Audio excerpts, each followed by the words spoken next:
Hi friends, ഇന്ന് കോട്ടയംകാരുടെ ഒരു Kottayam style മീൻകറി കോട്ടയത്ത് വെച്ചതായാലോ. മൊത്തം കോട്ടയമായിപ്പോൾ അല്ലേ, സാരമില്ല. അപ്പം നമ്മളിന്ന് കോട്ടയം സ്റ്റൈൽ മീൻകറി കോട്ടയത്താണ് വെക്കുന്നത് കേട്ടോ. മാമിയുടെ വീട്ടിൽ നിന്നപ്പോഴത്തേക്ക് അവിടെ നിന്നാണ് മീൻകറി വെക്കുന്നത്. അപ്പോൾ എന്താണ്, നല്ല മൺചട്ടിക്കകത്ത് വെളിച്ചെണ്ണ ഒഴിച്ച് എണ്ണ ചൂടായി വന്നപ്പോഴത്തേക്ക് ഉലുവ ഇട്ടു. ഈ പുകയുന്നത് ആരും ഓർക്കണ്ട, ഗ്യാസ് ചട്ടി വെച്ച് കഴിയുമ്പോൾ അങ്ങനെയാണല്ലോ.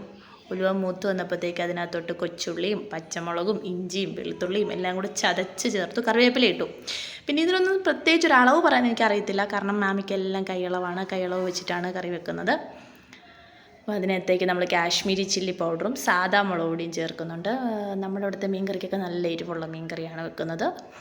മീൻകറിയുടെ കൂടെ പുളിയായിട്ട് മുരുകറിയും കൂടെ കൂട്ടും, അപ്പം എരിവ് ബാലൻസ്ഡ് ആയി പോകും. പിന്നെ അതിനകത്തേക്ക് നമ്മൾ ചേർത്ത മഞ്ഞൾപ്പൊടിയാണ്. മഞ്ഞൾപ്പൊടിയും ചേർത്ത് നല്ലതുപോലെ പച്ചമണമൊക്കെ പോകുന്നത് വരെ ഇളക്കി നല്ലപോലെ തിളച്ച് വരുമ്പോഴത്തേക്കാണ് വെള്ളം ഇതെല്ലാം ഉണ്ടോ ആ എണ്ണയൊക്കെ വേർതിരിച്ച് വന്നപ്പോഴത്തേക്ക് അതിനകത്തേക്ക് ഉപ്പ് ചേർത്തു.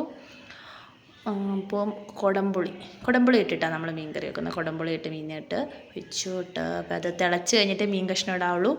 പക്ഷേ രാവിലെ മാമിക്ക് പോകാൻ കുറച്ച് തിരക്കായതുകൊണ്ട് തിളയ്ക്കാൻ വെയിറ്റ് ചെയ്തില്ല. തിളച്ച് കഴിഞ്ഞിട്ട് വേണം മീൻ കഷ്ണം ഇടാനായിട്ട്. അതിട്ട് കഴിയുമ്പോഴത്തേക്കൊരു അടിപൊളി ടേസ്റ്റ് കുറുക്കി വരുമ്പോൾ ഉണ്ടല്ലോ, നല്ല അടിപൊളി മീൻ കറിയാണ്.